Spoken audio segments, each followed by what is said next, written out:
microphone, and okay, there we go. We got some audio now. I'm not sure here if this is the right audio source. Might be a little echo here. I'm going to figure this out.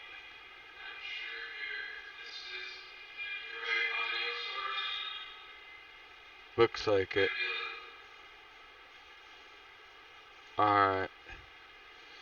Hello, hello, hello. Can you hear me, hear me, hear me?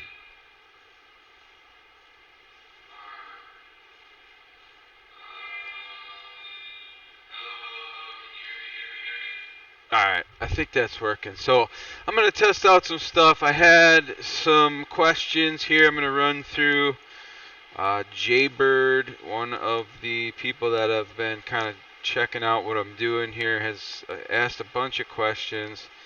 And I'm going to see if I can answer those questions. I'm sure that I can. 21 hours ago, 2 days ago. Okay, sorry, brother. I'm going to actually, Jaybird, if you are one of the viewers, go ahead and you can go ahead and send me an email at learnhowtotintcarwindows.com. And brother, I'd be happy to talk with you if you want to shoot the breeze and have somebody that you can ask questions of. But let's see. So he's asking, where did I buy that orange Teflon tape? You can get that orange Teflon tape. Right now I'm currently buying supplies on a website called Conqueror Tools. Conqueror Tools. So I can probably throw a link to that real quick in there. And that's about the best deal that I've found on tools. So let me throw this up here. I'll put it in the chat box. And you can go there and check it out. And that slip tape is on there. It's pricey. I'm going to adjust that a little bit. Alright, so I'm going to throw the link up here. Conqueror Tools. I've been buying stuff from them for quite a while. That's a good place for you to go and get stuff.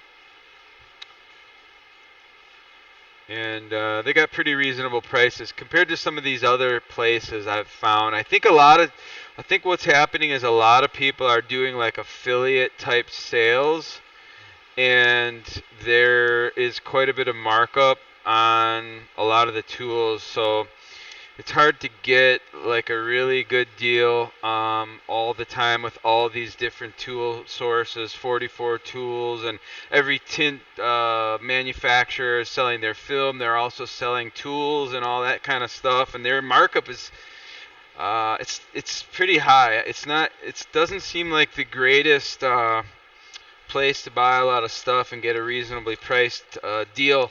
And I agree with some of the other guys on YouTube that are teaching and sharing information, and that is that if you go and buy stuff on eBay or even maybe Amazon or even Ali, whatever it is, I forget what the name of it is, but you're gonna end up getting some cheap knockoff type stuff, and I probably would steer clear of that. Conqueror Tools, I can verify that they have, the real deal, regular high-end tools that you'll find out there anywhere. So that's somewhere that you can go, that I've been going and getting my stuff. And I think the slip tape is probably, I think like I mentioned in one of the last videos, it's pretty expensive. It's like $30 for a roll that's, I think it's 12 or 15 yards. So it does last a good amount of time. It is worth it to me because it's really a nice product that protects the film from touching the hard cards. And if you're using your hard card in a production setting, working fast, using it to squeegee behind gaskets and different parts of the vehicles, construction, let's just say, you're going to run into a situation where you get burrs and little sharp edges on your tools, and then they'll scratch the film. So the slip tape's really nice because it's kind of a no-brainer. It makes it so that you don't have to really worry about sharpening your cards and polishing your cards. And also, a lot of people just throw their card away when it has these little burrs and things on there, and that's also a waste of money. You don't want to do that either. So I found that the slip tape is really nice and works really well, and I don't have to think about it, and I use it in a specific manner. Like right now, I could go through this real quick because I got to do this anyways. Let me see here. I wish somebody would comment if the audio is still coming through, but let's just see here. Yeah, alright, it seems to be good. Alright, so here, I'll show you guys how I do this. So I got this slip tape, and I kind of keep myself a little rolling cart here. And then I got my tools for door panel removal. Then I got a little tote here with rear window tools and blades and extra knife and whatever I might need is in this little cart here. And then I just use it as I need it. It's real nice. But so I have this slip tape on here, right? And I'm just gonna peel off the old stuff, right? Get the old stuff out of the way. Okay. And then I got this roll here, and I just do this a specific way. I want to have smooth, intimate contact with this tape. I don't want it to bunch up at all. So what I do is I kind of, let me see if I can show this at the right angle here. I kind of line it up so I'm getting half of the tape on, obviously half on one side, half on the other. And I'm not going to pull it too tightly because it'll create tension in here, and it'll make it hard to get a nice smooth adhesion on the other side. But then I'm going to just take, and this is the only card that the other yellow diamond tip, I do that full surface as well. But some of them I do just a portion. I'll show you. So then what I'm going to do is I'm going to gently roll. I'm going to start here, and I'm going to gently roll over the edge. Normally I wouldn't even have this extra amount here, but I'm just for showing you guys. I'm kind of working a little quicker. But then I go from the inside out. Now I have a really nice, smooth finish of this material on here. I'm going to real gently cut off the excess and just kind of pick it off there. I'll show you again on another one. I realized that that didn't. I'm just basically slicing off the excess. So now I have a real smooth edge. It's hard to get this focused in here. So now I got that on there. I keep 4 cards in my tool belt, right? Let me show you them. And so I needed to do this anyways because I redo these every day or every other day. This is the Easy Reach Gold. I know there's a bunch of different colors which are different durometers, different hardnesses, and so I keep 2 of these. I go down into the gasket with this particular squeegee or card, and it has more of a tendency to rip. So if I notice I rip and I'm not getting a good clean squeegee path where I know, okay, I ripped the film, now I have to, on the fly I can pull out another one, and I can just keep going, and I don't have to worry about scratching the film or having a problem, right? So 2 of those I have, and then I have the diamond tip. And this is good, and you can see it starts to get a little frayed, and this is where I'm going in the gasket all the time, and so that's getting frayed and whatnot, and so I'm going to do the same. But on this diamond tip and the Easy Reach, I do the full surface because I utilize this particular card flat. I touch the whole surface of the card against the glass. Whereas this particular unit here, I only go against the glass and I put a little pressure and I end up bending the blade a little bit going into the gasket, and I only make contact with this about this much of the edge. So I don't waste the film or this slip tape going much past like about here, because I'm not going to touch this part against the tint itself and use that for any squeegee purposes, so I just don't waste the tape on that. Like I said, this stuff's expensive. There's no point in wasting the material. So, on every time I reinstall this film, so basically I take this tape, I pull it out a little bit, I get it in the right position, I keep it even, about half and half. I get it down to the point where I want it, right? And then I just kind of let it hold off the surface a little bit, and it doesn't take a whole lot to just cut it real quick. And then the same thing. I got this stuff on here halfway. Now I'm just going to gently massage this in place, and I'm going to make contact on the other side in the middle first. So I don't want to have any bunched up areas that are going to leave little water trails when I'm squeegeeing. I want to know when I look at the path of the squeegee going by that I've removed all the water and that I'm making intimate contact with the film.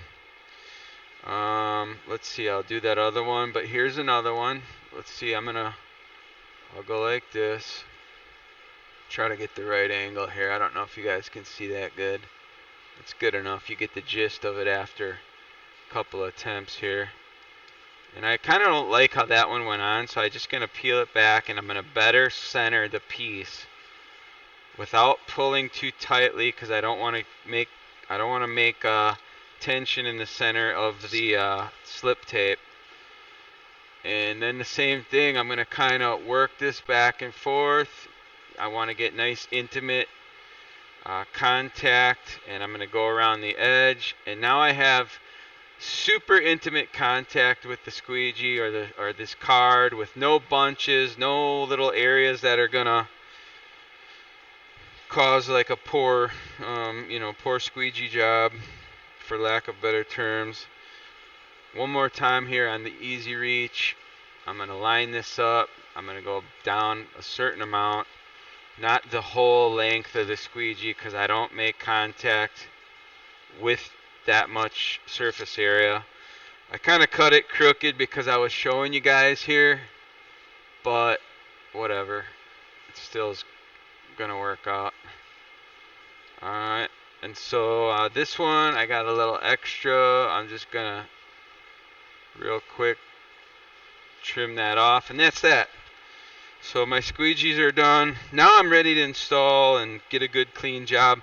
If you noticed on this window here, what I did was I wet cleaned that one because for some odd reason that thing got really dirty on the lot at the dealership, and so I don't want to get my rag all filthy in one cleaning. There was that much dirt on there. So I just decided to do the old-fashioned kind of water cleaning on that. And let me see what year. I'm going to queue up the pieces or the pattern for the pieces for this vehicle here. And when I grab these vehicles from the dealership, I take a picture so I have the stock number, the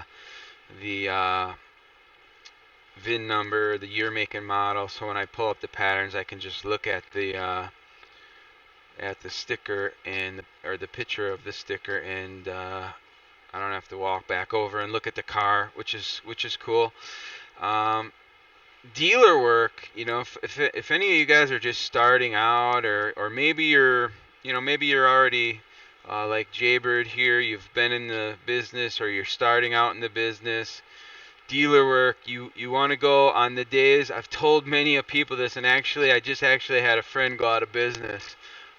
Different automotive service. I'm not even going to say what, or any of that. But I'm always big on if you don't have work, you shouldn't be sitting around. You should be marketing.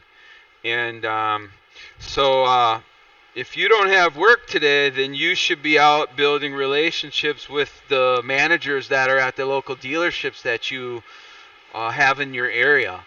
Because the first time you go in there, they're not going to give you work, or the second, or the third, or the fourth, or maybe the fifth, or the 10th, or who knows what, right? But a day is going to come when they're not going to have their tint guy available, and they're going to be in a pinch, and they're going to call you. They're going to reach out to you. And you're going to get that job if you're available and you have been building that relationship. You can treat this like any other sales. If you know somebody in sales and marketing that goes out and canvasses an area and tries to sell their product, you're going to see that they stop into the businesses that are in their area, and they over and over again just say hi, and maybe on Christmas or whatever they bring something, a tin of cookies, or gift certificates or things like that. Make sales calls, go into these establishments, get to know the managers, and begin the process of building these relationships, because that'll end up paying off for you. My largest account that I have with a local Honda dealership, I spent months going in there. I did, hey, I do the manager's car. I'll do a couple windows on his car for free. And over time, it built up, and it started out slowly with, hey, can I do these couple cars? These look like they would be helped. They'd be made more attractive if you get them tinted. Or a lot of times I do like base unit SUVs that didn't come with the tinting on the back, or even minivans. And it's a good profit source for them to buy those cheaper end units and then have you tint them to make them look like the more expensive units. So that's a great way. But you go into these places and you build these relationships, and over time you'll end up getting the work. And this Honda dealership that I work for turned into a I'm not even going to say how much because you won't believe it, but the guy eventually said to me, he said, why don't you just do all the used cars? Which is like, I don't know of anybody who has an account like this, but he just said, do all the used cars. And I didn't think he was serious the first couple of times he mentioned it.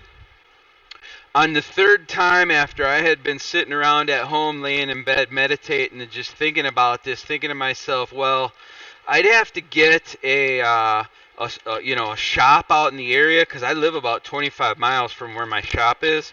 I'd have to get some help possibly, which I probably could use some help soon. And I would have to, this would have to be for sure. So I finally took that, my concerns to him, and I said, hey, are you serious about doing all these cars?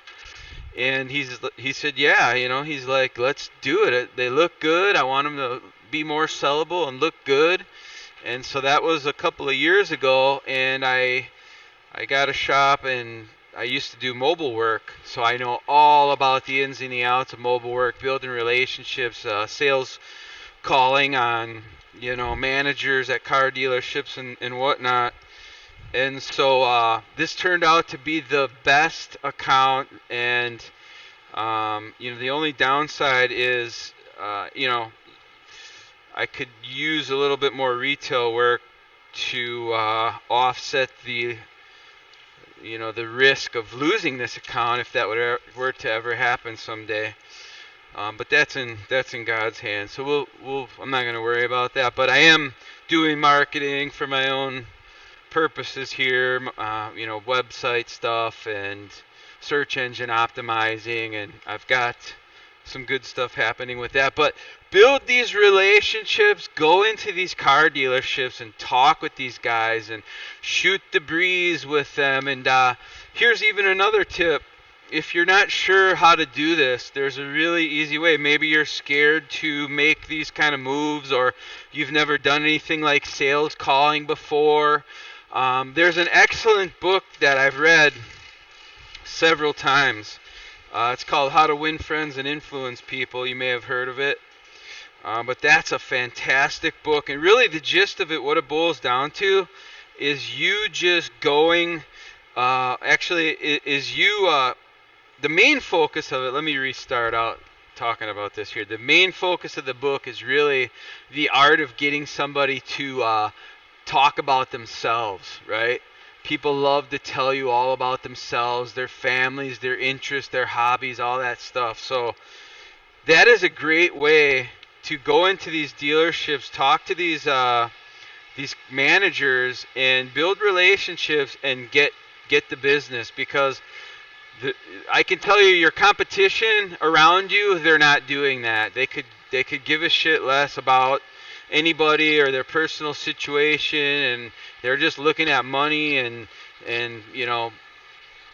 making a bigger chunk of cash, which everybody's interested in that. But if you can do it a smarter way, that's fantastic, and that'll help you. That's helped me over the years to break the ice with these people. You go in there and just who knows, whatever. You might see a picture of their kids on the desk, right? Or on their where they sit at the tower, they call it at the dealership, and you might ask them, "Hey, are these your kids?" And you'd be surprised, man. People will open up. You can get them talking about things. You can say, "Hey, what kind of car do you drive?" and get them talking about their car, or whatever. There's a million different ideas that you can utilize to do this. But if you can get somebody like a manager to start talking about themselves to you, and you're listening attentively, and you'd be surprised that in a short amount of time, when they start seeing you coming, they're not so bothered by your presence, and eventually they're feeling led, they're feeling inclined to give you some work. And that's the name of the game here. You can sit on YouTube all day and learn and just watch people in their videos buzz through, what they're doing on a window, and then there's a whole lot of theory and thought and theology behind that, and you don't get the gist of that, and they don't tell you anything about how to operate a business or how to do something like this. So it's a huge value, and I feel led to share that with guys. They don't always listen. I had somebody, like I just said, he left a very large account on the table. Wasn't doing things right. Hired a guy when he shouldn't have, and didn't have enough work to have him and another guy working. He should have been doing the work himself, and should have been working later hours and doing more business building stuff. And he would have survived, and he'd be doing good right now, but he didn't listen. So you wanna talk to somebody who's been through all this stuff. And with 25 years of doing this, I've had failures and triumphs and problems and things that I can offer you. So, all right, I got that shrunk back window here. You watch that happen. Let me see here what other question Jaybird had. I don't know if Jaybird's on this, watching this or what here, but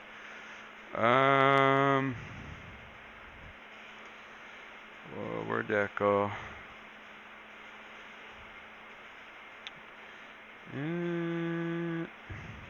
Okay, so that was the one question. Okay, so alright, so he's asking about, do you use tint slime or baby shampoo? Alright, that's a fair enough question. I'm going to just say I'm using a soap right now. I'm not going to disclose what I'm using at the moment because I'm testing out a product that I'm thinking I might brand and make available, and it's going to be affordable. Okay, I'm thinking about a full gallon of specially formulated soap for $20 or something like that, because I think it's ridiculous that people are selling soap like tint slime. I did use it. I think it's fine. I didn't really have any problems with it aside from the high dollar price that they're selling it for. $40, $50 for a gallon of soap is just ridiculous. And so if you're just starting out and you're not really sure what to use, or you're just kind of looking for validation on what you are using, baby shampoo is fine. And I wouldn't spend the extra money for Johnson's. You can do that. You can definitely do that. But if you think about this, what I used when I did use baby shampoo for many years, I used probably for 80% of my tinting career was the Equate brand at Walmart. Um, Now, that's just a generic brand, right? Walmart's not making that. They're basically buying it from some other, manufacturer and slapping their little name on there, their little brand name on there, and using and selling that, right? And it's a decent enough stuff. I never had a problem with it in years using multiple different kinds of film. I never had an issue with it at all. So feel free to use that. I know people will argue, and they're dead set on for instance, the tint slime. One of the catch sales pitches that they have is that the it has zero particulate. All right. I mean that was what originally caught my eye with the film, because and I can talk about contaminants in the system that come from your water or your soap, which I don't think a really cheap baby shampoo, like something you would find at something. I'm gonna get this a little closer here, but something you would find at, say, the dollar store. You don't want to use that stuff. I did use some of that stuff, and I did have some some results that I didn't find uh, acceptable. So I wouldn't use that stuff. I would stay clear of that. But baby shampoo, Equate, Johnson's, maybe you might experiment and find another one and find that it works just fine. And so that's my answer for the soap. Like I said, I'm working on something. And so that's that. So Jaybird says here that he's popping panels too, and it's like night and day. Brother, it is night and day. I'm gonna tell you what a stupid idiot I am, and I'm just trying to be real with you guys, because I'm not here to say, act like I. Part of the reason why I'm good at this and I'm doing well is because I failed a whole bunch of times at a whole bunch of stuff, right? Like right now, I'm using Reno window film, and I know there's a lot of people in the business that would argue this is only about a 5-year company, a 5-year-old company in America, and they would say that it's garbage film. There was some issues that they had with the adhesive on one of their lines. They changed the adhesive, but I've used a lot of junky films in my pursuit for an affordable, good film, because I don't like the brand name hype in the big high dollar like 3M or even Lumar. And now, so experimenting around, I found Reno Film, and I found a product that's cutting edge. I believe they're going to revolutionize the manufacturing process and the materials involved in window tinting. And I feel real strongly that it's a super solid film. But I wouldn't know anything about them if I was just a brand name guy and I didn't experiment and do things and try things and check things out. And so a lot of the stuff that I've done that's been a failure has been it's been a plus for me. And so I don't regret any of that stuff. And so, trying all these things and different types of shampoo and dish soap and all that stuff, I'd be surprised, honestly, if you found something that you did have a problem with. But so here's my story about what an idiot I am. I was top loading, and I could do a video on that sometime, but that's basically where you peel top 90 or 80% of a piece of window film for a door, and you install the top part with the window rolled down, and then you roll it up and you tuck in the bottom, and you do a lot of tucking and manipulating of the film, and it leads to creases and dirt. But I was convinced, because I was so smart for so many years, that taking off the door panels, there's no way that could save you time, because it sounds like extra work, right? Well, I couldn't have been more wrong, but it literally took me 20 years to come around to this understanding.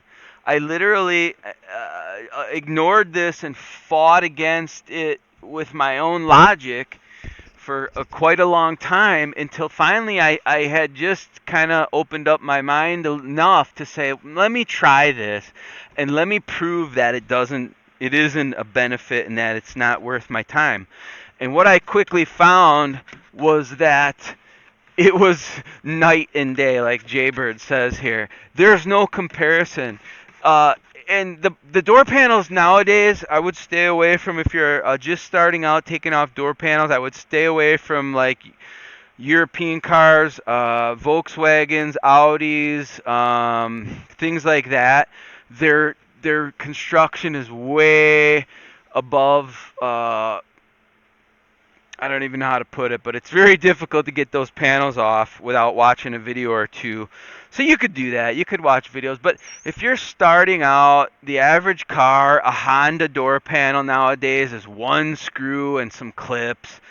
Toyota, maybe one or two screws and clips, and at most, like a Chevy door panel, you got maybe 4 or 5 screws and some clips. They come off very easily. In less than 5-10 minutes, I can get all 4 door panels off. I can bottom load a window, and I can produce a very, very high end, very high quality, clean, no creases. I can produce a much more professional job.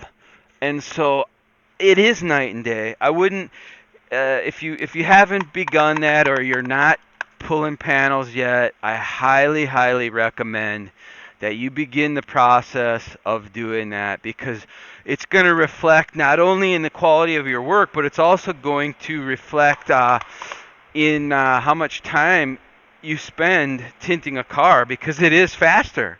You don't have to shrink the bottom of the pieces. You don't have to fiddle around and get creases and work creases out and all that other stuff that's very common that we run into. So I highly recommend that. I can move this a little bit and just show this, I guess, for a minute here. I'm going to do this reverse roll. This is another example of something that I struggled wrapping my head around for years and years and years, is the reverse roll, right? So you'll see a lot of guys in videos, and they'll peel the whole piece, and then they'll get under it and drape it and do what's called a Frankenstein, and have this whole piece draped over their hands and then manipulate it into the car. I did this for years. I wouldn't even turn back, because look at how effortless this is. This is so effortless to just, number one, I have my heater going right up here. I don't have to worry about contaminants. The liner's on the piece. I don't have to worry about catching dust or anything as I'm going into the car. So what I'm going to do is, now I peeled this. You seen I went ahead and sprayed everything, right? And now I'm just going to take it at the top, and I'm just going to flip it in toward the glass. In this case, my piece of Safelite that I got at the big box home improvement store. $50 for a 4x8 foot sheet. You can cut on it. It works beautifully. You can drag it around, put it wherever you need to in your shop. They're very durable. They last a long time. But now I'm going to roll this thing up, right? And now look at this. I've got the piece of film right here. It's effortless. I can come over here. I can take and reposition this computer while I'm holding the piece. I don't have to worry about nothing. Let me get this really close so you guys can see what I'm doing here.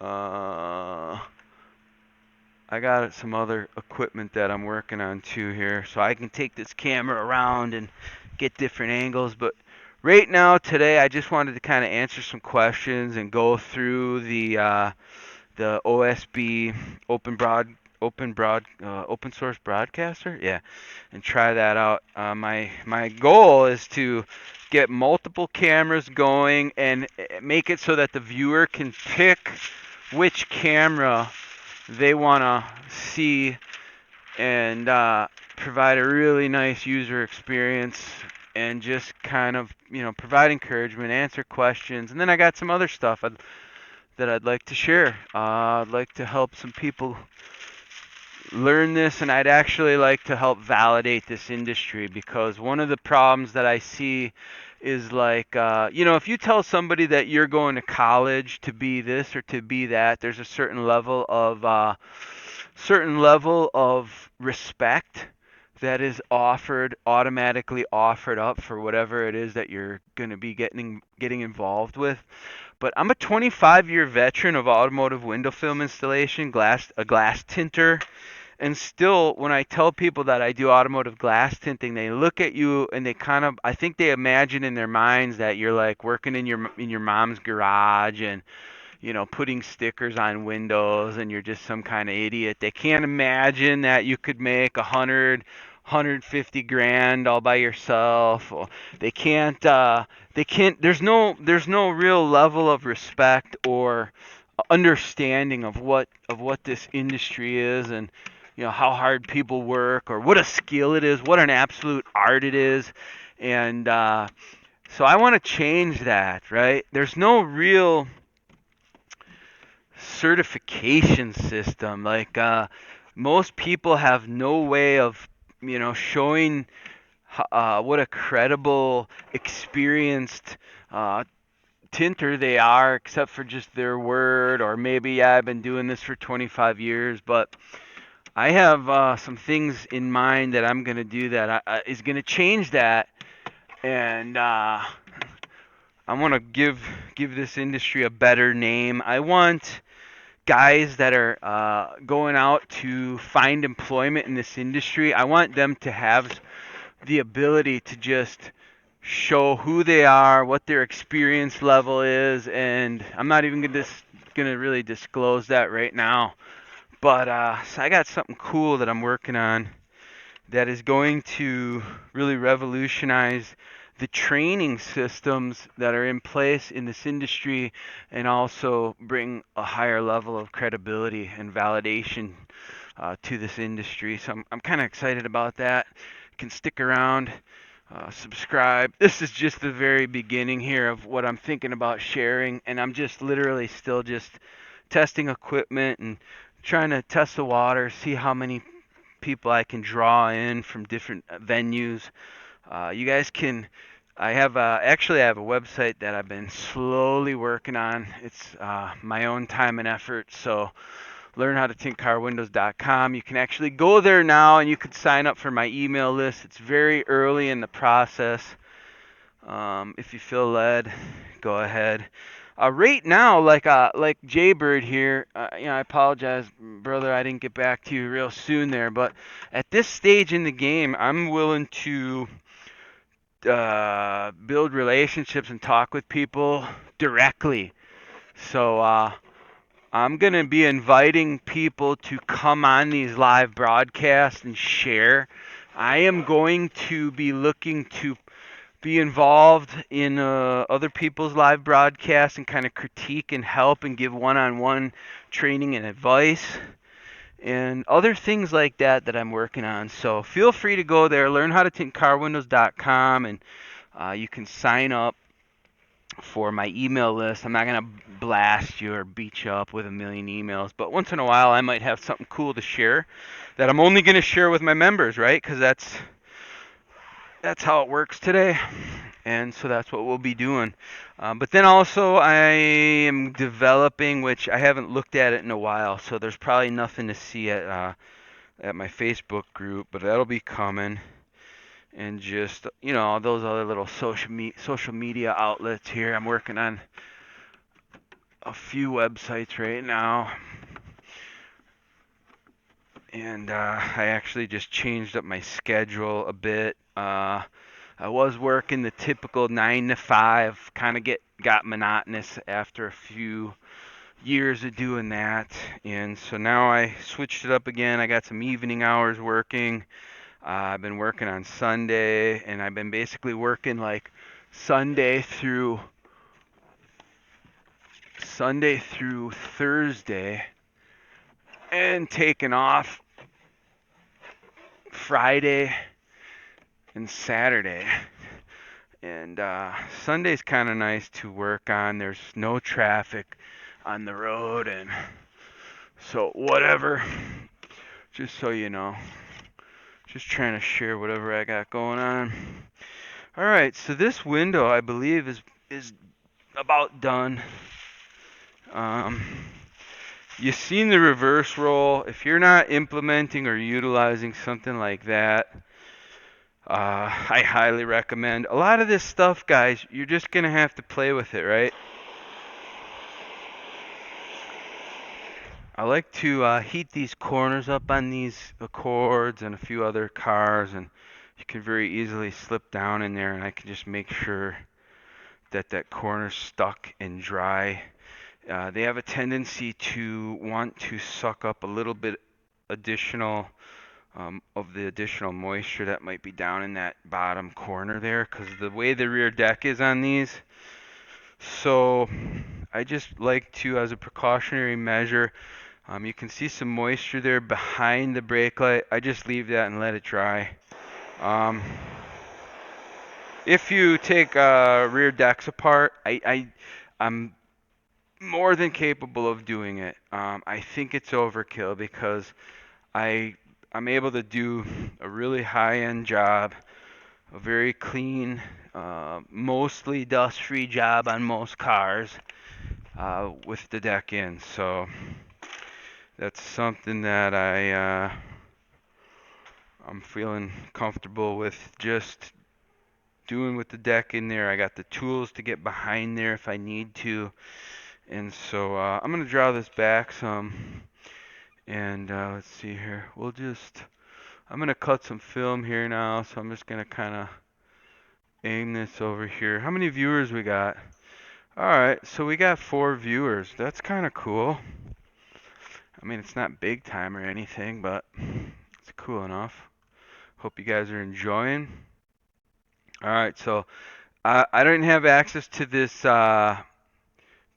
chat here, Jay Bird. Glad to see you're involved, my brother. And it looks like you got 20 years in the business, bro. Awesome.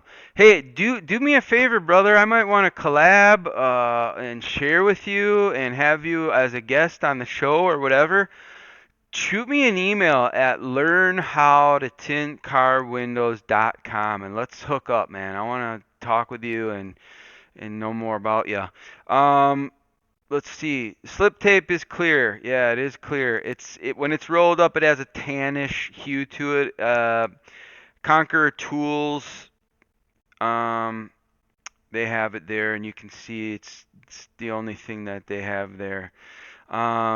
In regards to the slip tape, you'll see it, you'll know what it is, and you'll know you're buying the right thing. He says $42 for the tint slime. Not bad.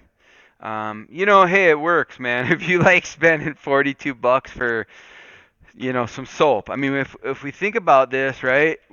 This is just soap. It shouldn't be like it's some special thing. I know that we're concerned with cleanliness and things like that, but in the end, do you think that soap should be a little bit more affordable? Like if you can tint windows with a $2 bottle of Equate from Walmart baby shampoo and have no problem, and if you fill up a gallon jug with those, and maybe let's say you put 10 of them in there, you just spent $20 on a gallon, right? So why? Because it's geared towards and marketed towards tinters, why should I spend $50 with shipping on a gallon of soap? I have a hard time with that because in the end, really, it's just slick packaging and brand naming and things like that, that it's like I just don't want to pay 40 bucks for a gallon of soap, man. There's certain things like with the film, like 3M film. I'm just not doing it. That's it. I'm just stubborn. I don't believe it's worth it. I don't see any benefit in the end result as far as let's say color, clarity, longevity for what you're installing and a professional job in the end and how long it lasts. There's just no reason like this. And I'm sure people will argue, right? And I'm going to do a test here coming up with this crystalline and Hopper, these other big brand name films that are out here now. For instance, the crystalline is like $2,200, I guess, for a 60-inch by 100-foot roll. And I mean that's insane to me. I mean, if I have a ceramic film that rejects 90% of infrared transmission, right? The heat coming into the vehicle.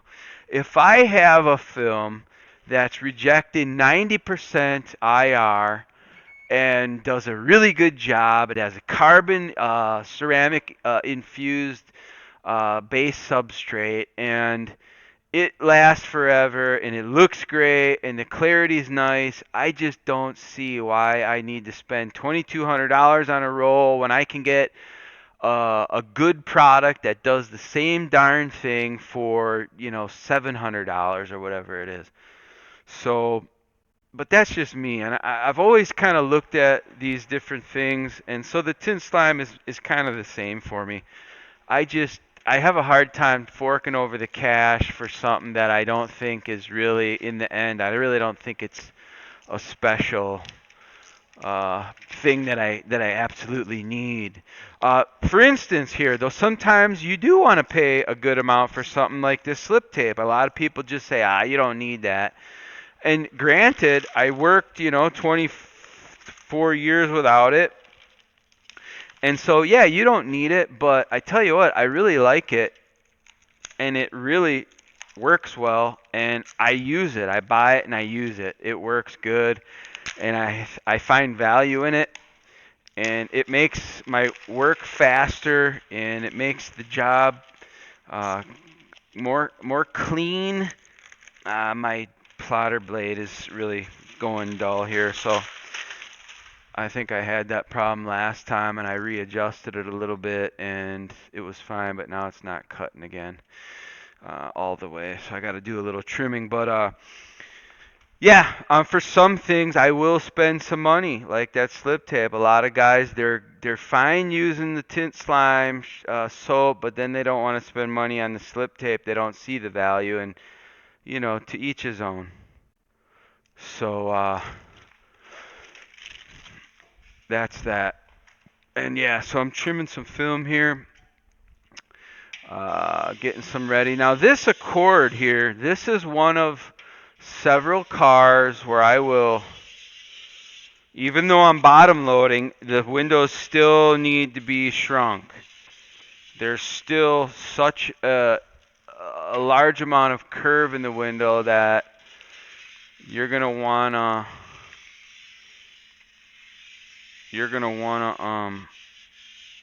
shrink the windows and get rid of that curvature. So I prepare these a different way. I could show you guys another trick. I got something else I've been doing. I'll show you this in a minute. So I'm going to show you a cleaning method that I think I invented. And I think people are going to trip out on it, but I'll share it with you. I don't care. So after scrubbing windows for 25 years, my elbows, my wrists and my elbows, I'm sure a lot of people can vouch for this. You end up getting carpal tunnel type feeling in your hands. Your hands want to go numb periodically, and so I've also experienced some elbow discomfort here and there from doing this kind of a motion. Um, you know, with all the scrubbing and stuff that you do. So I actually have automated my cleaning process a little bit, and so far I only use it on these dealer cars. But what I've done is I went to Harbor Freight. I got myself a little air polisher, and I put a white scrubby pad on it, and I use that for a lot of my cleaning. And I'll show you real quick. I'll show you here in a second. But here's the polisher. All right. So this is the polisher with the scrub pad. This particular one has an adjustment on the back that you can twist and turn and adjust the speed, and I have had no problems damaging anything or marking the glass or anything like that. Like I said, I have limited it so far to just these cars from the dealership, which oftentimes is my practice format for trying out new things. But I've been able to cut my cleaning time down a little bit because before, to make sure that I'm getting a really clean job and there's no, goo or whatever, little hard spots or different adhesive spots or different things on the glass. So I would go through with the white scrubby, and then I would hit it with a pot scrubber.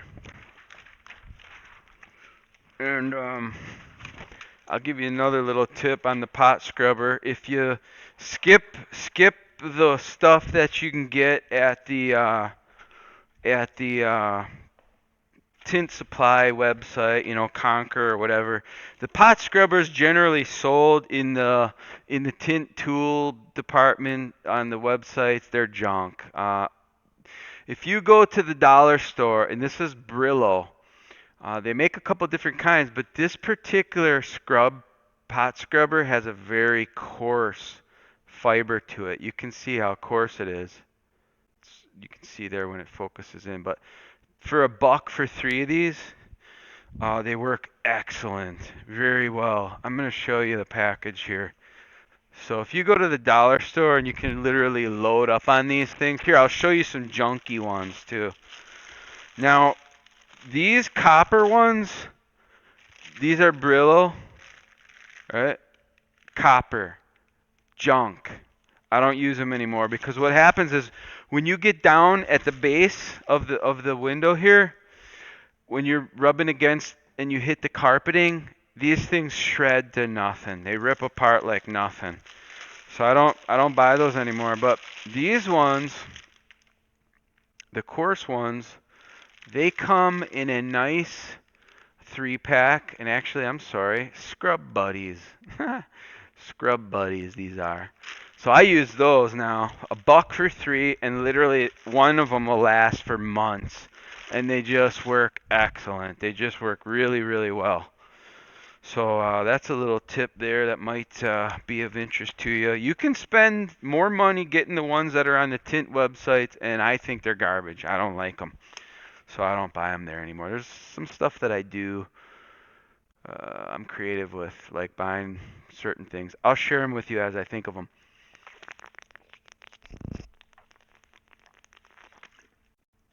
All right. Got to get a little water in there. If you're going to run your mouth for 2 hours, you got to drink up a little water. All right. So what I'm doing now is I am just squeegeeing down here. You guys want me to pull the camera off and put the camera so you can see what's what? I'll do that for you if you want me to. Let's see. Yeah, I see, brother. Jaybird. Yeah, send me a link. I see you put up your thing here. If you send me an email, I'll get it right on my phone. Otherwise, I gotta go back and look through this later. That'd be cool if you could just send me an email. We could hook up in private on there. I'll get back to you. Otherwise, I gotta pull my phone out, write that down. I can do it later if you're busy, but if you can, if you have the ability, just send me an email at learnhowtotintcarwindows uh, at gmail.com. Learnhowtotintcarwindows at gmail.com. I'm using Gmail for all my, even my professional emails, because I think the spam filtering is the best. Let me put this here. Let me bring this over here so you can see. Give me a second here. I got a whole special cord set up for this, and it's gonna be rickety for a second because I gotta put this stuff out here. But let me run this over here. All right, and let me just see what I end up with here. All right, so I might have to get my. Uh, that might be good for now. So what I got is I got this long cord that I made. It's actually I'm just using a webcam, and then I got a powered repeater. It's like a pluggable USB repeater, because otherwise you can't carry the video signal over a USB extension. And I'm trying to find the best way to do this, guys. This isn't the best way. I'd like to have wireless setup, but a wireless live stream camera is like ridiculous money. And I'm trying to see if I can get away with something like this for now. Alright, so this thing, let me just slide this over here. See, that thing went out of the way here. I'll get it set up, don't worry. Alright, I'm just gonna show you real quickly now. You can see, that sucks. Here, let me get this tripod out. That's why I need multiple cameras, but I haven't found a way to do that yet. If anybody knows how to do that, that'd be cool. Share it with me. Bear with me a second here. I gotta screw this onto this tripod. Just give me a second here. 1 second here. It's a little tricky to get this thing on here. Alright, that's cool. Now that I got this thing on here, I'll give you some close-ups while I'm working on the doors here. Alright, so let's see here. You can see the pieces. The other side might work out better with the glare that I'm getting there. So let me try that.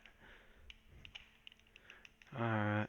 I made a whole video about this actually. It's on my other channel. I'll upload it to this channel. I think Jaybird's seen it. You know what? I'm gonna go for this window right here. Alright. Let me show you. I'm basically shrinking the film off the car. And the reason being is when I was working mobile, I was trying to make the most use of my time. So I wanted to just be able to unroll my film once I got to the workplace and then just slap it on the car. So I started fiddling around like this, and this actually turned out to be a really nice time saver. And so what I do is I just dry the bottom area where this tint is. I'm going to do a little light shrink and heat in the middle. Now I've gave that a little pocket, right? And then I'm going to tack down the edges, okay? If you can see that, you can at least get the gist of it and try it out on your own, right? And then I'm just going to carefully shrink this going back and forth. I'm drawing that pocket in upon itself, and I'm basically shrinking this, and this works on every car. If the window's really curved, then I got to shrink the top and the bottom, which I'm going to do on this back window for this Accord. And if it's not so curved, then you can get away with just doing the bottom section. But I'm going to do the top as well. Alright. So I'm just going to give a dry in the middle. Give it a little heat. Quick shrink in the center. Now I got this pocket. I know it's tough to see. But you can get the gist of it. Alright. And so, what's the benefit of this? Well, number one, it saves me time because if I was to shrink this piece on the window, then I have to get the window wet, and then I'm gonna have to re-clean the window. So I'm gonna have to clean and mess around with the window more than one or two times. I actually forgot to do this little. I forgot to do the little window here. But I'm avoiding extra clean time that I don't need, and I'm also eliminating risk of damaging the rubber, the gasket, the paint, especially if you're just getting started. So if you're just getting started and you don't have all the skills that it would take to make sure that you don't melt the gasket on the car, or even just bump you bump the tip of the heat gun against the paint or something, or any part of the door, you're gonna scratch the thing and maybe even make a chip. So you don't want to do that. So you want to avoid that, and this is a nice method for just minimizing the risk, really. And all right, so that puppy, once it's curved, like if I leave this dry, the edge could peel, and you'd be over there working, and the whole thing, it's doing it right now. Here, look, see that? It's peeling off by itself, right? So if I'm over there and this happens, this thing will be on the floor. It'll be dirty. So I need to put just a tad bit of water behind this, and so it stays up there. All right. So now that thing is up there, right? This is common. If you're gonna do this and fiddle around with this, that's gonna happen. Let me see here. Maybe I can really get a good angle on this. We'll just try to. It's so hard to see the relief when it's popped up off the glass, but this might work out. You might be able to get a better idea here. So I'm just gonna dry underneath here, and I'm gonna dry there, right? And I'm gonna just do a light, real quick heat up here in the center, not a lot. I'm gonna tack down the sides, and then I have my little pocket in here. I'm gonna find a way to show this better, but you get the idea. I'm shrinking the window, and I'm not on the car. I'm saving time. I'm creating a more safe, productive, more enjoyable use of my time, basically. And then I'm gonna do this little window here because those tend to be curved, and you want to make sure that you're really squeegeeing all the way. You're shrinking. A thorough shrink job is what I'm trying to say. I'm gonna make more specific, better, higher quality videos of different things later, but you get the gist of it. And so that's cool. Here, I'll show. Let's see. Let me get this organized here. Bear with me one second. I'm gonna put this underneath this Ethernet cable here, and I know that's completely annoying, but I want to get this camera over here. I'm going to show you this technique, this cleaning technique, and you can see if maybe, I don't know how many cars you're doing or whatever in a day, but this might prove to be something of value. So you can still hear me, and I'm just going to clean these. You'll have to bear with me. You're not going to really see what I'm doing for a minute here. But I'm going to show you a close-up of my cleaning procedure. And this is really a production style cleaning that I have a little system. I don't veer from the system, right? I do everything the same way every single time in little chunks. So if I'm going to clean the outside of one window, then I'm going to clean the outside of all the windows. I'll generally clean the inside of the windows, all the doors all at once. I'll generally focus on the rear window first because I think it's the most time consuming and not necessarily the most difficult, but it's if we look at each window as a independent job, then the back window's the most time consuming job, and therefore I focus on the back window first. So I recommend that people do that, systemize everything. And it's the way that you can do things in a manner that is really leads to a professional result. So I got to put this window sticker back on the car, right? This car is still for sale. Okay, so what I'm actually doing here is I'm almost using a cutting type motion because I don't want the adhesive to come off the sticker.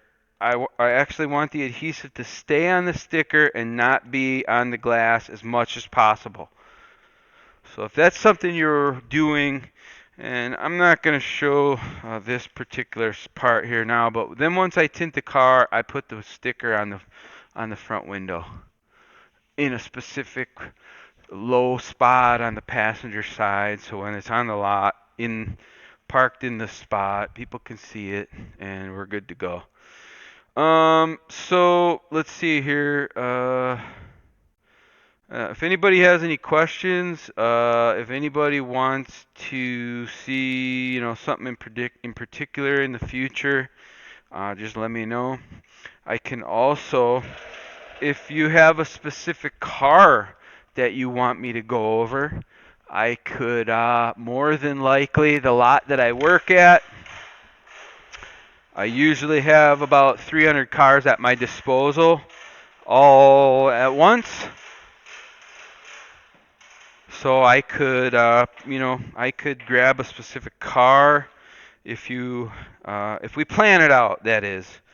If you need a specific car done and you can give me a little time to work it out, I can grab that car or a very comparable car, and I can do a car that might help you within reason. I mean, I don't have every car at my disposal, but I got just about quite a few. We got all the major common makes and models available, and so all right. So you guys can see pretty good. Let me see. I think I might want to lower this a little bit. Let me go here. And let me just see what I end up with. That'll work. All right. So I'm going to power this car on. Okay. Now, I got my pieces, right? They're all cut. They're all shrunk. The only thing I need to do is clean and slap the film on. And so here's my method for cleaning. I've shown it before. You guys have seen it. I'll try to give a little close up here this time. But the first thing I'm going to do is I am going to crack off a new blade so I can get a nice clean cut. So I got a new blade cracked off. I don't use a whole lot of blades. I cut everything on a plotter. And I don't cut on the glass. I use a button, so I can show that sometime if you don't understand what that means. But what I'm going to do is I'm going to reach way up in the corner of this, and I'm very gently. Now I'm using my left hand. I'm actually fully ambidextrous with installing window film. I can use all my tools with my right hand or my left hand. And so I did the top with the left hand. I'll do the bottom portion. I'll go the opposite way, and I'll do that with my right hand. So I've cut a little channel there. Now I'm going to go and I'm just going to drag around the edge, right? I've got a little chunk there that was drawn out, so that could have, contaminated my film, but now I got that out of the way. Same thing, and a real problem area on these Accords is up in this crevice here. So I'm going to spend extra time. I'm going to dig in there a few times. I actually extended my blade out too far because I need to change my blade. All right, but now what I've done, right, is I've made sure the edges are clean. Okay, And so I'm going to do this slower, but I am able to whip through this, and I got a half dead fly flying around, but I'm able to usually whip through this. Then what I'm going to do is I'm going to literally spray this scrubby on this and I can whip through and clean all these windows in like 5 minutes.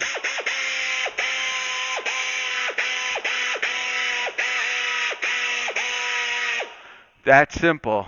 And I'm going to run my hand over this every time, and I'm going to look for something that might be still there as a contaminant. And then I'm going to run my easy reach in the corners. I'm going to use my yellow turbo to do the final squeegee pass.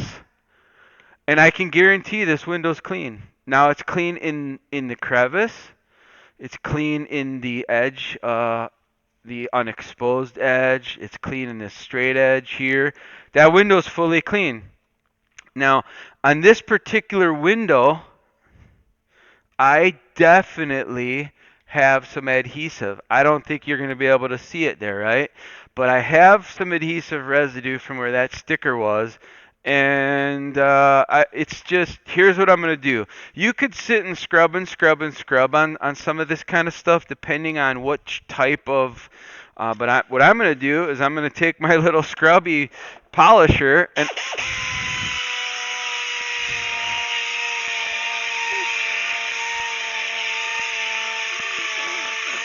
and I'm pretty certain that that quick amount of time there, it's good.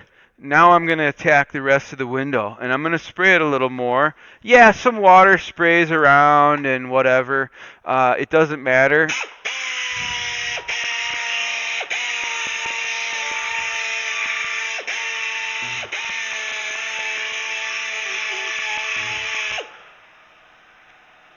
And I'm going to make sure that I don't have any contaminants. You can feel everything with your hand like that.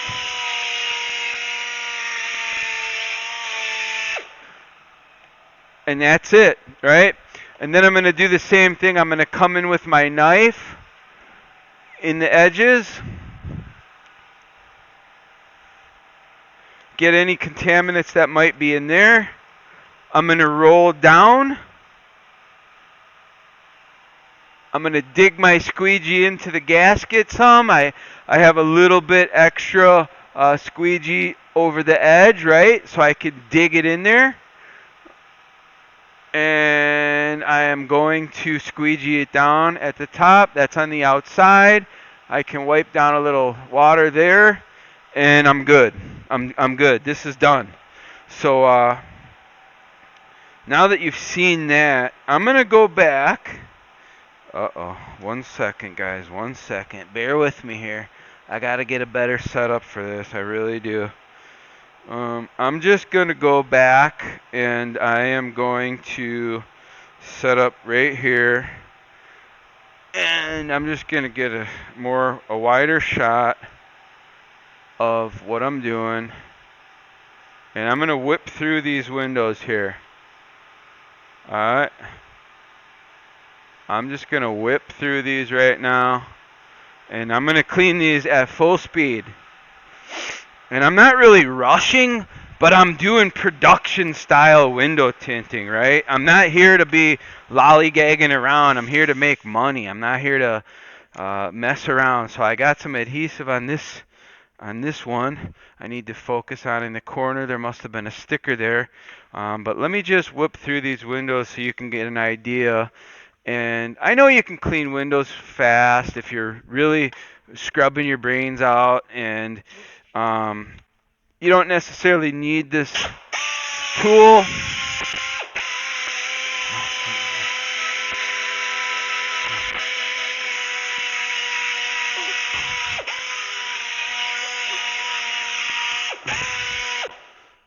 Alright.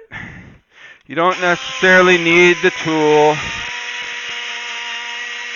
But I really got, just like, man, I'm getting tennis elbow in my elbow. I'm getting carpal tunnel.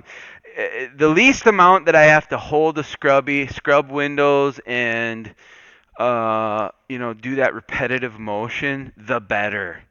the better. So that window's clean. I'm going to whip through these windows, clean these, and I'm going to slap pieces on. They're going to be shaped, and they are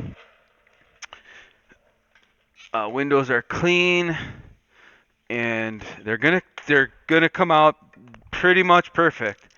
I would say that I have 99% rate of perfection with the majority of the windows that I do. If I end up with a speck of dust or whatever, you run into stuff. Sometimes I'll have to rip a window off and start over, but that's just how it is. And I'm not really rushing.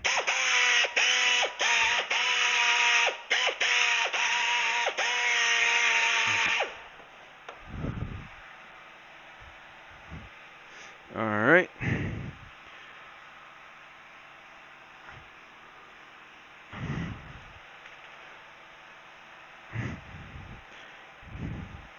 This is the best strategy that I could think of for more of an automation type cleaning system. Outside of, hiring somebody, I've had that too, and, people don't show up, so whatever, they end up going. There's got to be a better system for hiring, but I haven't been able to find it.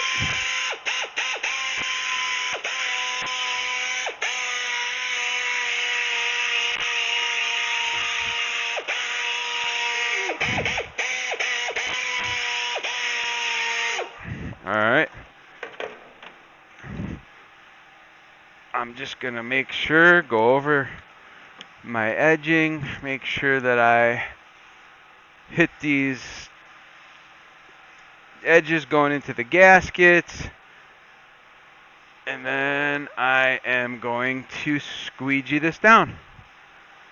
And this has been a great system for me that I've been using for a little while, just experimenting with. And I think if you want to go ahead and implement it and try it, I would really think twice about doing it on any important car all the cars are important, don't get me wrong, right? But what's different about this car is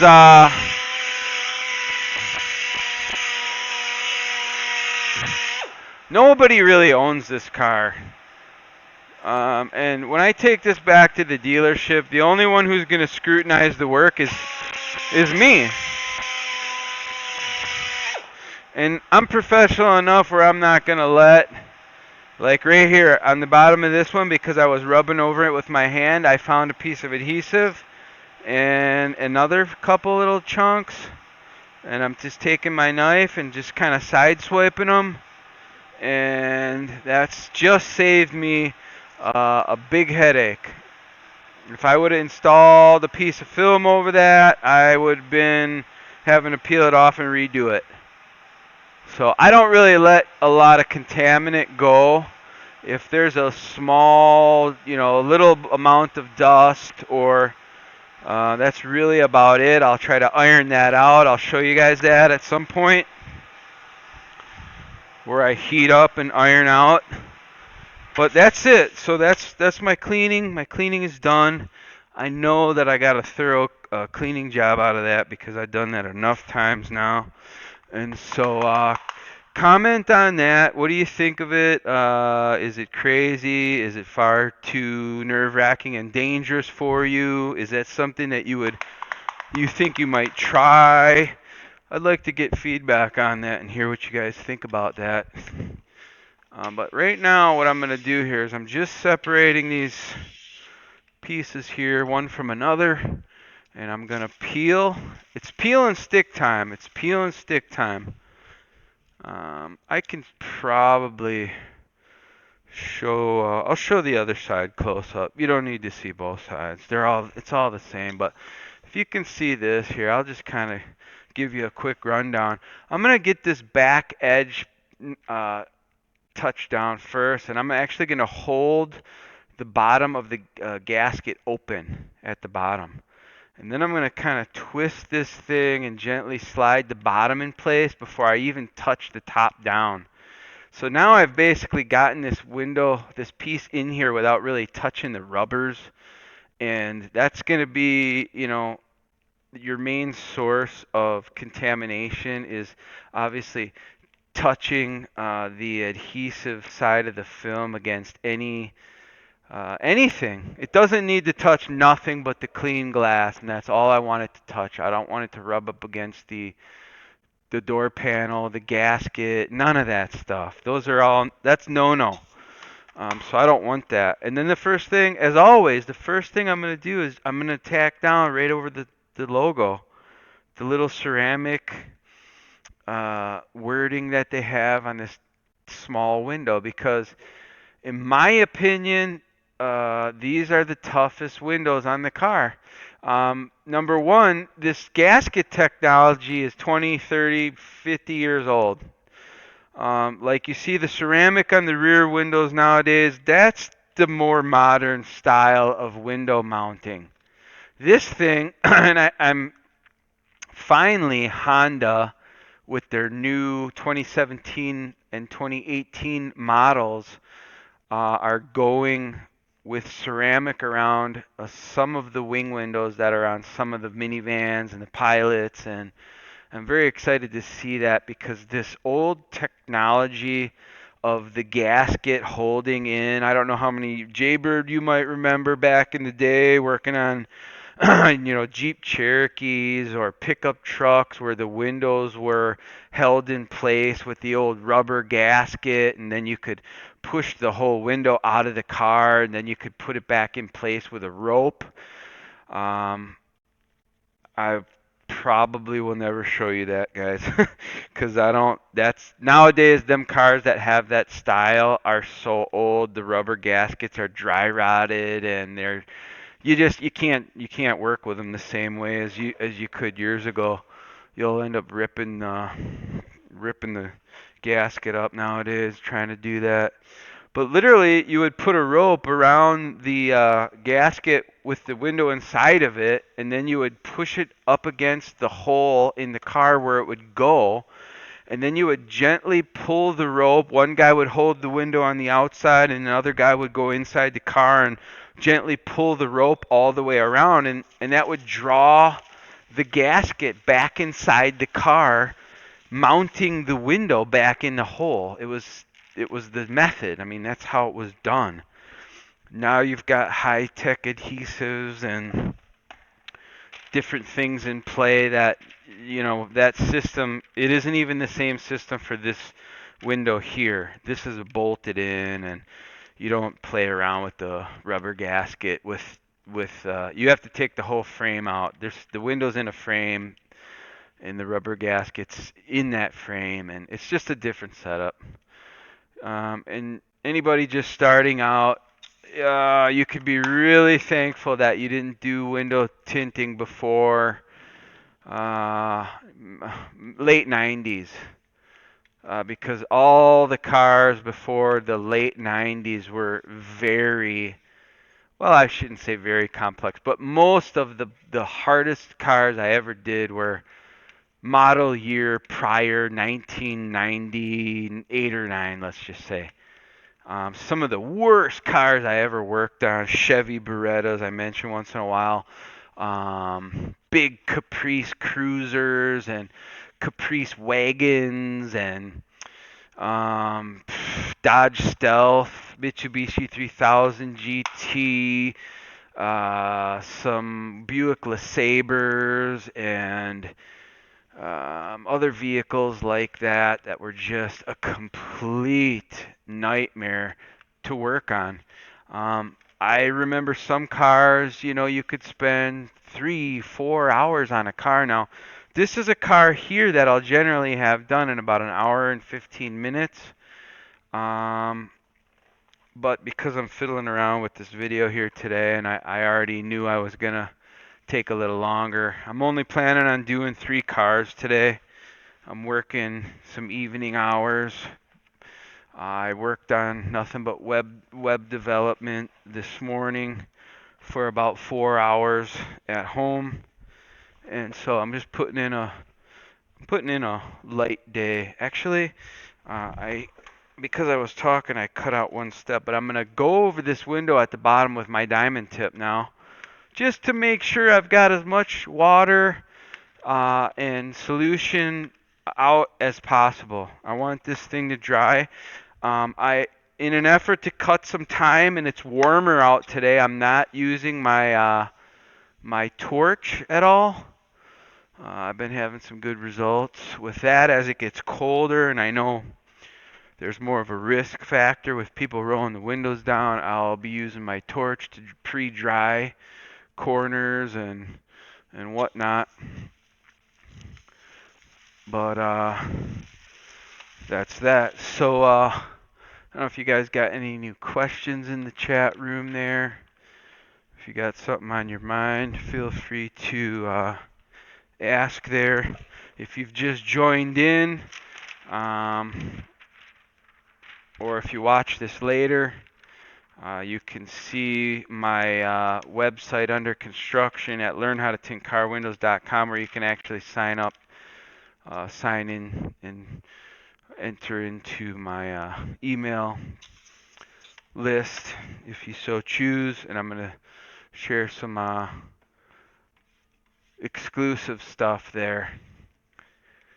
Alright.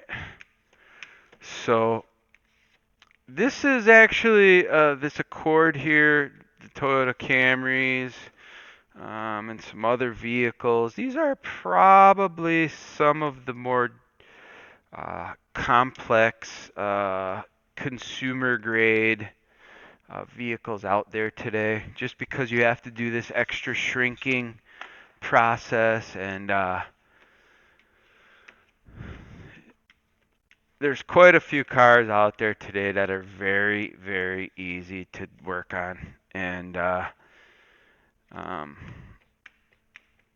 there's no shrinking involved. It's just a lot of no-brainer vehicles out there. Some of my favorite easy money vehicles are, like a Honda CR-Vs and SUVs where you're just doing the rear windows. Really nothing to those. This particular one, I have a finger popping up where it didn't shrink as good as I would have liked it to. So I'm going to have to grab my heat gun and smash that down.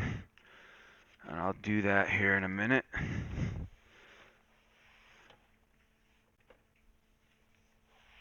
Alright, and I actually got a finger popping off the side too on that one. It's probably because I was shooting the breeze with you guys and I didn't get quite the shrink that I was looking for.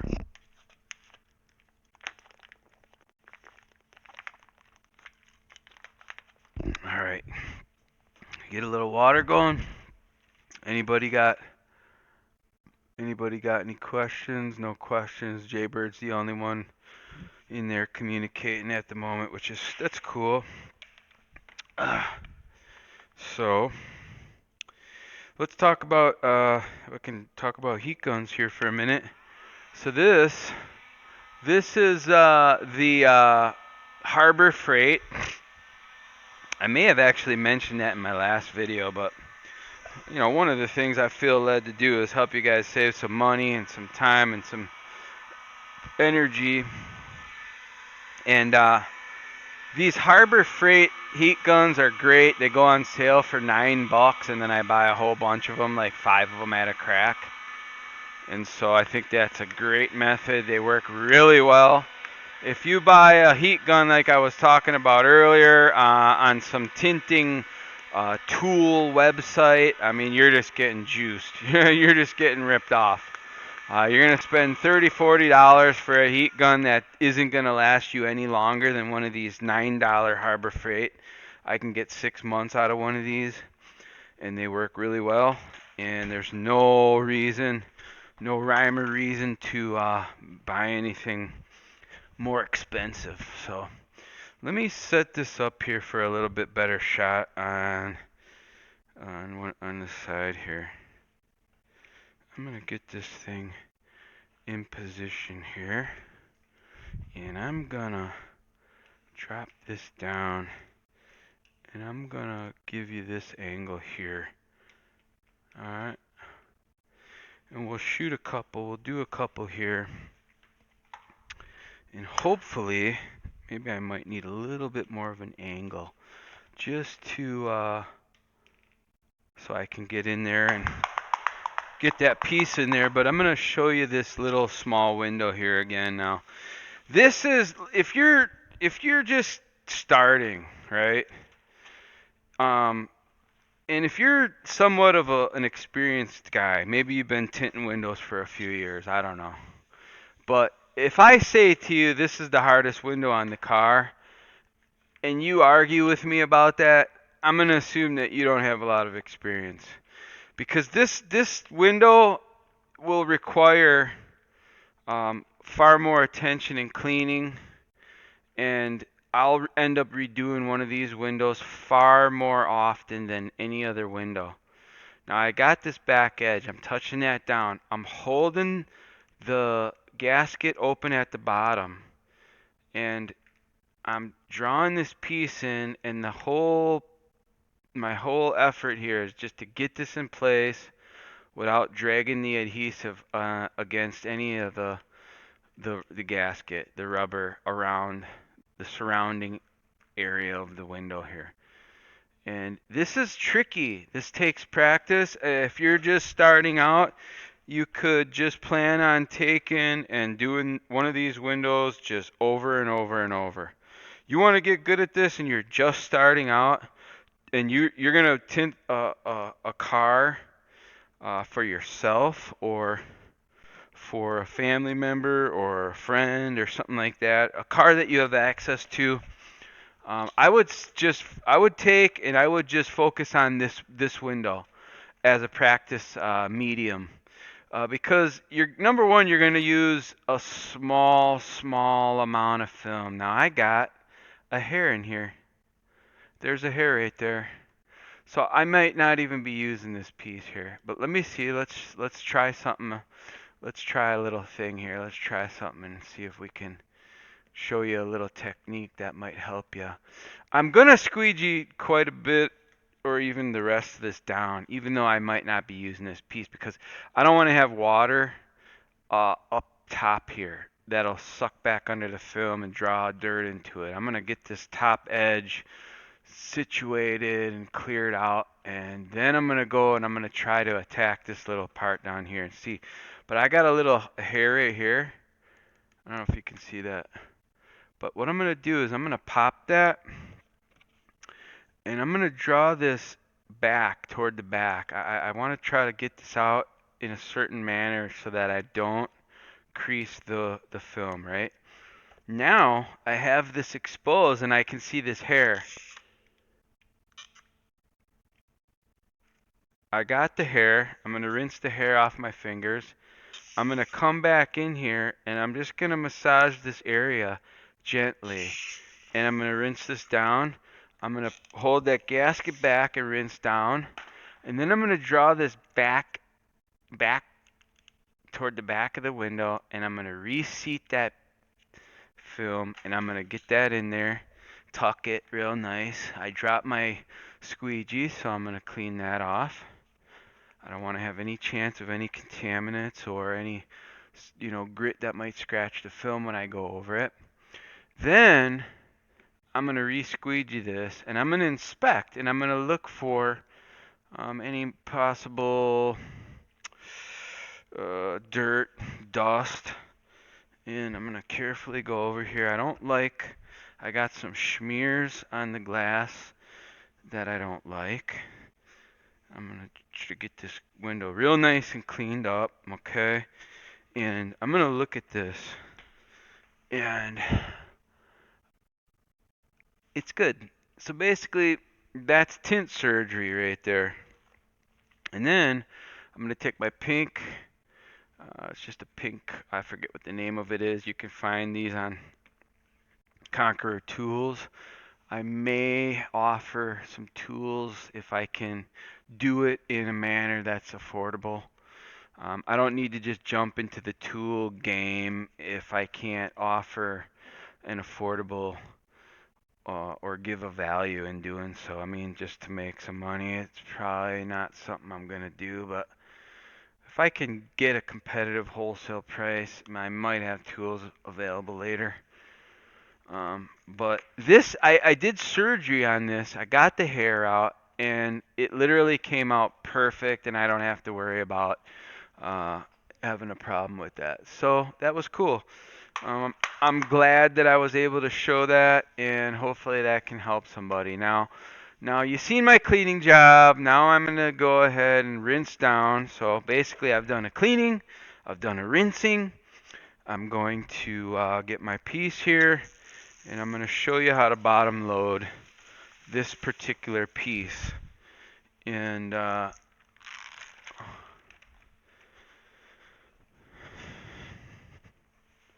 Alright, my whole thing is I don't touch the adhesive side with my fingers, and I don't want to touch it against anything, but first thing I do is I come in and I touch that forward facing corner down, and then I slide that corner down a pretty good amount so that I can get the top corner in place. Now I've got this hanging, and I don't like how I got this almost, it's like, looks like a crease easy there. I want to have more of a swoop. More of a gradual curve to the film, not a sharp angle where some kind of crease could happen. But then I'm just going to slowly twist. I'm going to push forward. I'm going to bunch a little bit. If you can see, I've created a bunch there where the film is kind of bunched up. Then I can get this back edge touched down without any problems. I can get this in place. I can look outside and make sure that I have full coverage going into the gasket so I don't have the edge of my film exposed. And then I'm not really focusing on like a filed edge or anything on these particular cars. I just want to do a nice clean micro edge, right? I'm going to be about a 16th of an inch, and I'm going to squeegee. I'm going to make one pass. Going, fairly with more of a gentle amount of pressure. I don't want the film to move around as I'm squeegeeing it. And I'll hit these edges. I want those to be not dry, but I don't want standing water in there because it'll stay in place a little bit better on this pass if I go through that extra step on the edges. But now, and I don't think you guys can see, but I'm building up some puddles here. I'm pushing quite a bit harder. Um, and This second pass I'm really trying to knock down the remainder of the water that's in place. I don't want to leave anything there. I don't want to squeegee it 5 times, 10 times. I don't want to be unsure. I don't want to have to go over it a million times. I got a system that I know in 2 passes. Now I'm making my first pass at the very bottom there. And then I'm going to make my second pass at the bottom more with this hard card here. And I'm really pressing down. And I want to make sure that I have all the moisture that I possibly can get out. I want it out of there. All right. And now I feel pretty confident with this piece. I feel that it's pretty clean. I got my door panel cleaned up.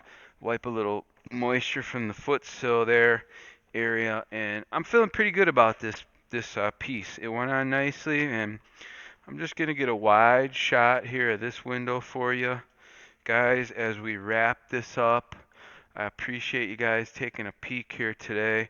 I know that you probably, well, I think you might be enjoying what you're seeing and hearing, otherwise you probably would have tuned out, right? So it looks like I got 3 watching. It'd be nice if you other guys were, get involved, man. Share. Let me know what you're doing, where you're at, who you are. It's not like you're not exposing yourself. I'd like to know, are you a tinter? Are you my competition next door, just eavesdropping? I don't really care. Uh, I got no fear. So I think you should feel the same way, man. What are you doing? What's your plan? What are you going to do with this information? Are you planning on tinting, opening a shop? Are you a shop owner? Are you just interested in the idiot with the headset on? What's the story? What are you doing? Throw some comments in there. Get involved. Subscribe if you haven't. Give me a thumbs up if you enjoy what I'm sharing. And yeah, the headset here. So I used to play video games. I don't play video games anymore. I had to quit because I couldn't get nothing else done. I would come home at night and play video games for 20, 30 minutes, and then the next time I would look at the clock, it would be like 11 o'clock, and I'd have to go to bed.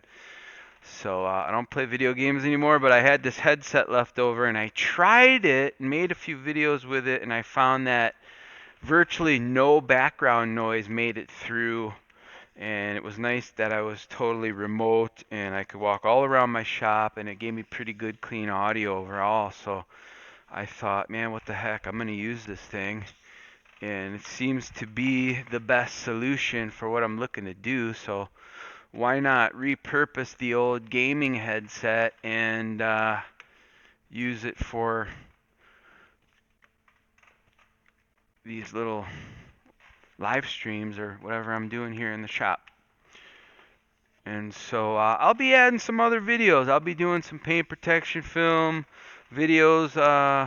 That's a little bit more of a nerve-wracking process that I kind of like to be in my own little zone when I do those jobs. The film is very expensive, and I don't like to have any distractions when I'm doing paint protection film. But I'll make some videos when I get certain jobs that I want to do that. A lot of time it's a higher end car and there's a lot involved, and I don't wanna have any problems. I got a phone call coming in and I'm gonna let that ride. And so we've got this car pretty much wrapped up. I'm gonna draw this back and I'm going to start the process of just, oops, sorry about that, man. Yeah, like I said, this isn't probably the most ideal setup, but I wanted to give you guys some good shots here of what I'm doing. And if you want to stick around here till the bitter end, I appreciate it. I'm gonna actually go through my little process now of just wrapping things up. I have a whole system for everything, right? So now I've finished all the side windows. I've got the whole car done. Number one, I'm gonna take the key out. I don't want the battery to go dead. I certainly don't need any further power inside, so that's not something I need on right now. I noticed here that this bottom corner lifted a little bit. Like I mentioned before, these cars have a little bit of a tendency to do that. So I'm going to just heat that up, tack that down before I start cleaning. I also notice here on this side, I also have a little bit of a pocket of water that sucked back into one of the lines. So I'm going to take this particular side swiper and I'm going to get in there and I'm going to dry this area out. And I'm going to give that about maybe 3 seconds of heat. I'm going to use the side swiper, and then I'm going to go in there with the Bigfoot. And I just want to get past the edge, go underneath that plastic that's in there on the sides, the panel, and I think I should be good there. So put my tools back in place. I'm super freaky about my tool placement. That's another thing that I'm really anal about. I think you got to be kind of anal in this business. You have to have a really rigid, structured system for everything. Where my tools go, my cleaning system. I don't really oftentimes need to clean the outsides of the glass again, but I'm going to do it, right? Because it gives me a chance. It actually forces me to really re-look at the window again and look for something that I'm not proud of. Whether that might be a speck of dust that I can heat up and I can iron out with my chiseler or whatever. So I go through and I do a meticulous cleaning over and over. If I see something on the glass and I reheat a portion of the window, I'll go and I'll clean the whole glass again. And sometimes I'll find something else. And so there's a reason for doing these things. It might make the car take an extra 5 minutes. Now you can time this. I think in about 5 minutes I'm going to have all these panels back on. So you can watch the clock.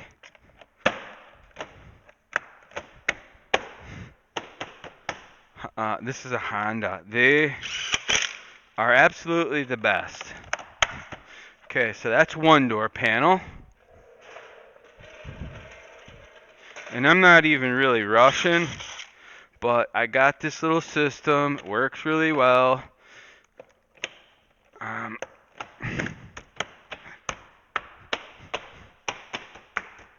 Alright, get that in place. One of the things I like to do as well is put my seat back into position. Obviously when I do, and I forgot a step in the back here while I was talking to you guys. Not a big deal, but I did forget one step. I forgot to put the headrest in place, so I'm going to go back quickly and do that. Alright, obviously the first thing I do when I pull the car in is I put the seats forward because I need space in the back seat. And then I go ahead and I clean the outside of the glass. I pop the door panels. And some of that stuff I may alter the steps, Sometimes just to kind of mix things up a little bit, I'll, bring it in, put the seats back, take the door panels off, then I'll clean the glass on the outside. I mean, little variations like that, but generally, I mean, you want this to be ritualistic. You want to do the same thing over and over and over and over and over again. And obviously, if something that you're doing isn't working, then you need to change that. But if everything is working well, the only thing you can focus on then is speed and efficiency. And I got a big giant finger in this window. So that's one thing that I don't think I got as good of a shrink job on these windows because I was showing you guys, but I'm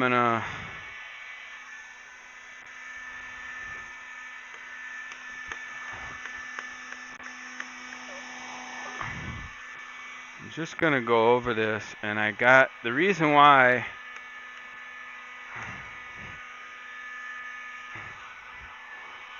the reason why I had that finger pop up is because I had a little bit of moisture that didn't vacate the area far enough at the bottom of the glass, but I got it. Door panel in place, snap it in, right? Throw in my screw. I might have took an extra minute there. Back seats back in place. Little triangle panels in place. I forgot the one on this side because I was blabbering. So I'm gonna go here, put this little corner piece in place. No big deal. Now it's time to clean these doors and give it a final look. And then I will let you guys go here, but I appreciate you stopping in, watching. Do me a favor, man. If you found value in this, share this on your share this on your page, on your Facebook, on your Twitter, on your Instagram, or whatever. Give me a share. That'll help the channel out over time. I'm just in the beginning phases of putting this together, and I'm not really gonna go crazy if you don't, but it'd be cool. If you found value, maybe you got a friend or somebody who's interested in doing this too. I'd love to know where you guys are, what it's like by you. I'm not only looking to do this just to be a big mouth and show you what I'd like to, build some relationships, get to know some people, build a community of professional window tinters. And like I said, I got some other ideas about how that might look in the future. And I think it's going to be cool for the industry if I can actually make it happen. So I've noticed a little bit of moisture in this back corner there. I've gotten that. And then I'll wipe the insides, get the insides of the windows. I don't want any smudges. I don't want any watermarks on my door panels. I want those completely dried off, looking good. And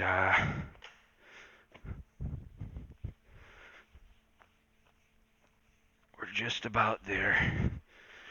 So, love to hear from you guys, man. Maybe next time. I think if it was Jaybird, if it was you watching the first few videos, I don't know. I had one guy watching the first few videos and wouldn't comment, but maybe in the future you'll feel comfortable doing so. So, all right, guys, I'm just checking the chat feed here. I don't see anything. I appreciate you coming aboard today and checking it out. No more questions in there. And so here's the 2015 Camry. I'm going to go and update the title and stuff. And so, yeah, somebody else can get some value. UPS is here. All right, so cool. I appreciate you guys checking it out. Hope you got some value out of that, and look forward to talking with you and sharing more here in the future. So thank you, and we'll talk to you soon. Have a good one.